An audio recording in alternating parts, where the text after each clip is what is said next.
Muy buenos días o tardes, hermanos y hermanas. Mi nombre es Daniel Ramírez, soy profesor de Historia Religiosa Norteamericana y agradezco esta oportunidad que me ofrece el doctor Martínez para compartir con ustedes sobre un tema que me apasiona y espero que apasione también a ustedes. Y si me permiten, también les voy a saludar con el saludo tradicional de la tradición en que me crié, la apostólica, y les saludo con la paz de Cristo. Muy bien, bueno, el tema que el doctor Martínez me pidió que abordara se trata del el muy conocido avivamiento de la calle Azusa en Los Ángeles, 1906 a 1909. Todos los movimientos pentecostales ahí dicen, pues de ahí datan su historia y es cierto, muchos están conectados con este avivamiento histórico o directamente o indirectamente. Y en particular, el doctor me pidió que hablara sobre la participación de mexicanos y latinos en el avivamiento. Y ya vamos a hablar de esto. Pero en primer lugar, como historiador, siempre me preocupa que tengamos un contexto para apreciar que las cosas no salen de la nada. Y en particular hay que hablar de los precedentes y precursores evangélicos latinos que impactan en el desarrollo del avivamiento, en particular dentro del mundo metodista y wesleyano del temprano siglo XX. Había una expectativa, una anticipación general de algo nuevo de Dios, ya que eran hermanos que al finales del siglo XIX se habían desesperado del enfriamiento dentro del metodismo institucional y habían salido para formar movimientos de santidad y santificación, como fueron las iglesias Nazarena, Salvación de Ejército, Ejército de Salvación y Alianza Cristiana Misionera, entre otros.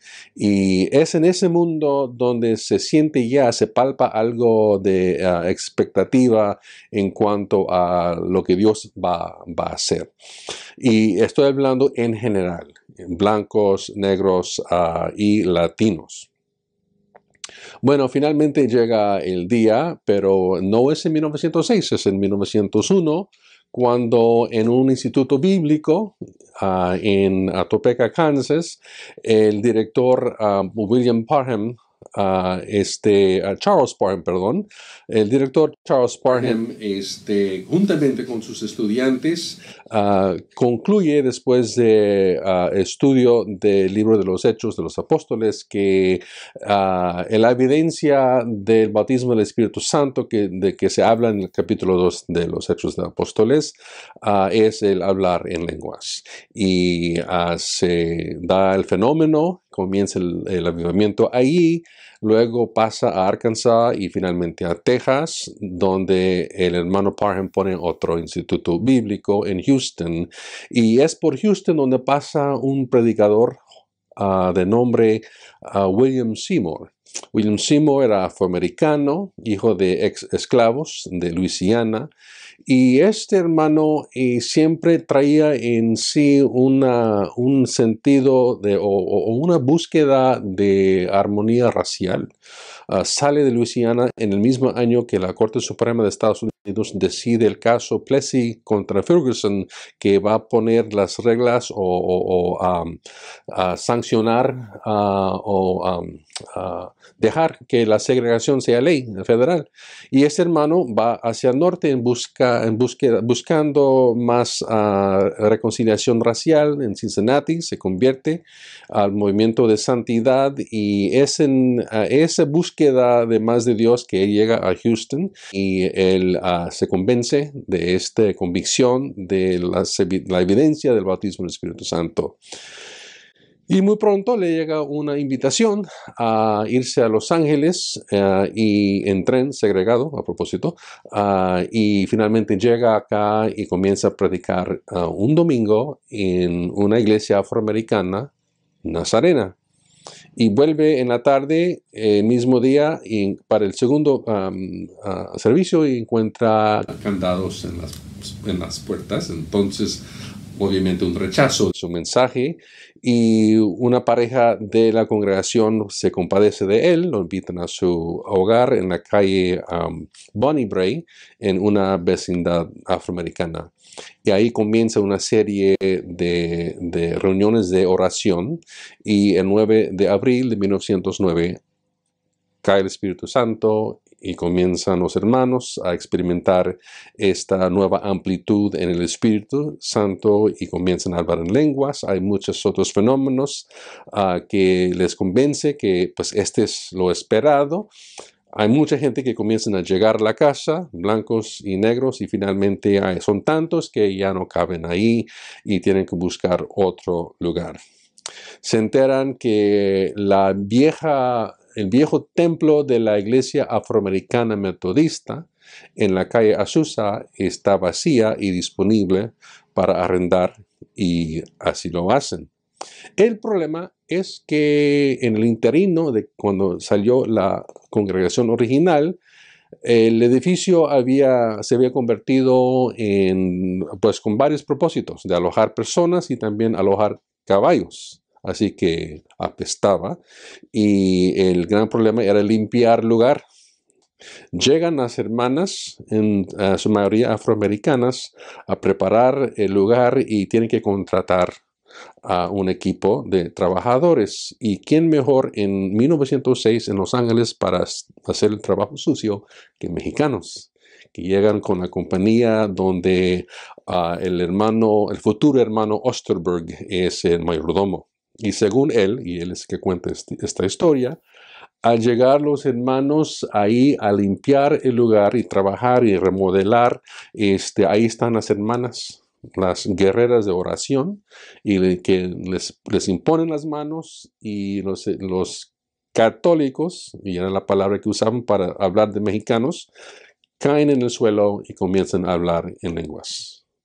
Así que se puede decir que los primeros bautismos del Espíritu Santo son entre gente latina en la calle Azusa. Son los primeros en sacar agua del pozo que se está abriendo ahí. Bueno, el lugar se convierte en el muy conocido templo o misión de la fe apostólica, Apostolic Faith Mission, de la calle Azusa. Y llega la gente de todas las iglesias, de muchas partes, y es un fenómeno que aún el mismo periódico del pueblo, The Los Angeles Daily News, toma notas en el asunto y mandan un reportero para hablar de lo que está aconteciendo. Dentro de unas semanas ya ha comenzado el avivamiento en la calle Azusa. Llega y sale con una impresión muy negativa del asunto, y pronto,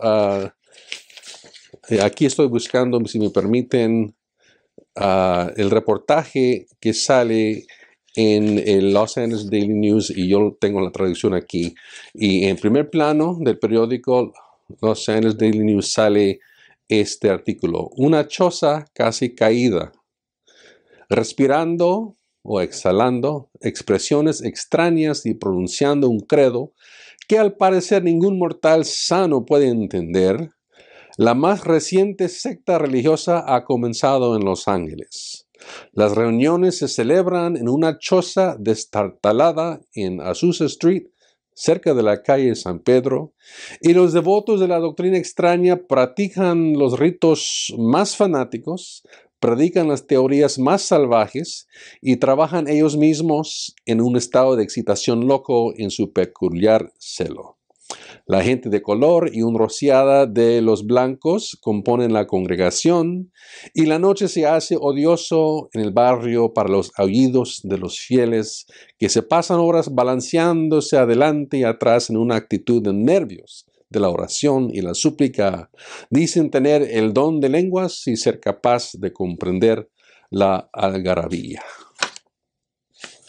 Pues ahí tienen la reacción de los élites de Los Ángeles. Muestra el efecto de lo que se llama the Enlightenment, la ilustración, ¿no? Y aún entre afroamericanos metodistas, esto es un desastre, porque es un retorno a una espiritualidad de los esclavos y va en contra de todas las reglas de un protestantismo educado. Y es por eso que llegan a las capas humildes.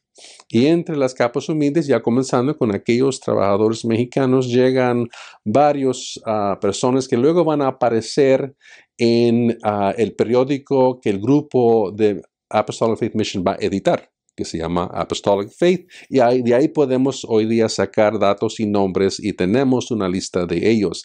Entre ellos, una pareja de nombre Abundio y Rosa López, que habiendo sido ministros en el movimiento evangélico, llegan al movimiento y ahí dan su testimonio y se publica su testimonio en inglés y en español, desde luego un español muy malo, ya que los editores no conocían el idioma, y ellos dan fe de su experiencia, de su bautismo en el Espíritu Santo y de su trabajo en el altar de la misión Apostolic Faith en la calle Susa. También menciona, ya estamos hablando de septiembre de 1906, es cuando sale el primer número de este periódico. También mencionan que ellos se van a ir a San Diego para acompañar a un joven que ya está ahí dando testimonio del Pentecostés, de nombre Brígido Pérez. Así que tenemos ya nombres grabados y el historiador, un maravilloso colega nuestro en Claremont McKenna College, Gastón Espinosa, en sus varios libros, él ha rescatado mínimo 10 nombres de latinos que participaron en el avivamiento de la calle Jesús, y entre ellos tenemos a nombres como Adolfo Valdés, que de niño fue llevado ahí y muy de viejo escribió una memoria. Este hermano Abundo López luego colaboró con el hermano Francisco Olazábal en la iglesia del Concilio Latinoamericano de Iglesias Cristianas y vivió larga vida. Y unos más que aparecen. Lo que yo quiero resaltar hoy son los otros, aquellos sin nombre, los anónimos, como aquellos trabajadores católicos. No hay nombres, ni procedencia, ni secuela. ¿A dónde se fueron? Pero hay que pensar en eso, ¿no? Y hay un caso muy interesante en el mismo Apostolic Faith, en el periódico, la revista, después de revista. Un caso muy interesante de un individuo que aparece en esos meses en el avivamiento. Y luego ustedes verán en la diapositiva la versión original, pero lo voy a leer con una traducción muy rápida al español. El 11 de agosto, un hombre del parte céntrico de México, un indio, estaba presente en la reunión y escuchó a una hermana alemana hablando en su idioma que el Señor le había dado a ella. Comprendió. Y por medio del mensaje que Dios le dio por medio de ella, se convirtió felizmente a tal punto que no podía contener su gozo. El único inglés que él sabía decir era Jesus Christ y Aleluya. Testificó en su idioma natal que fue interpretado por un hombre que había estado entre ese tribu de indios. Este indio rudo, rough Indian, bajo el poder del Espíritu, fue motivado a ir y imponer las manos sobre una mujer en la congregación que padecía de tuberculosis, consumption en inglés. Y ella se sanó instantáneamente, se levantó y testificó. Eso me parece muy pentecostal, ¿no? Y para confirmar a los escépticos que estaban leyendo esto, en otra página ponen donde van a constatar lo acontecido. Y aquí hay un testimonio. Los Ángeles, 12 de agosto de 1906. Esto consta que mi hija, la señora S.P. Knapp, K-N-A-P-P, de Avenida 56 y calle Alameda, fue sanada del tuberculosis por Dios en la fecha arriba. El Espíritu de Dios obrando en contestación a una oración y por medio de un indio mexicano pobre indio mexicano, poor Mexican Indian. Para más información se puede indagar con Frank Gale de la lavandería Troy, esquina de 14 y Main, en el centro de Los Ángeles.